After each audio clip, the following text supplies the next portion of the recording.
Okay, so here's what I did. First thing I did is I unhooked the both of the lines of the rods for the brakes. And I ensured that the lever back here was all the way to the rear. And you can see it's, if I can point to this with the light here, you can see it's this lever here all the way to the rear on both sides. So I did that first, and then what I did was I put the car into neutral. And in order to do that, go around here. And I know I had a good neutral on this car before I started to put the brake shoes into the car. So I know that it was adjusted properly. But you can see the cam right there, the bolt. Obviously that's if you're going to be going into high gear. You pull it back, and that's right to neutral right there. And so what I did is I put it just as the bolt hits the part that makes it go into neutral. I didn't put it further back, because putting it further back actually puts the brake shoes on. So I put it right about there, and then I adjusted both of my brake clevises. You can see them right there. So I adjusted those on either side.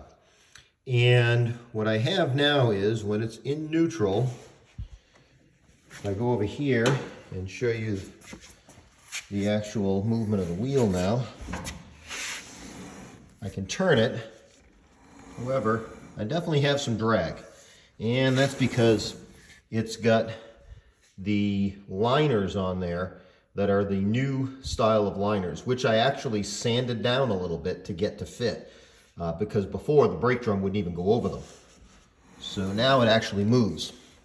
And if I go back over here and put this lever now all the way forward, and you can see I'm off of the actual bolt now, so I should be in high gear, although this could go forward just a little bit more.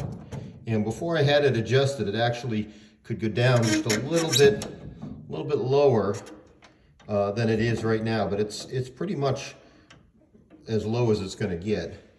And if I do that now, when I go to turn the wheel, you can see now I'm turning the whole motor over. And I should be in direct drive at that point. So hopefully I did this correct and I adjusted my brakes correctly. If I pull on the lever back, obviously, and I pull back on it here, it almost looks like it's straight up and down, but it actually is in neutral. You can see it's in neutral, and it's all the way back. Now, that's not moving anywhere.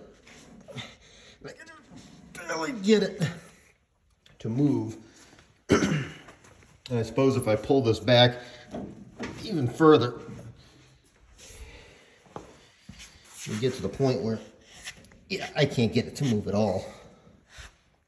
So I think that is correct. But looking to see if I did it right or not. We shall see.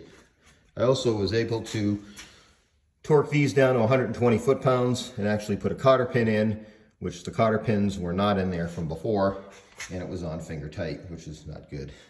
So that's done now.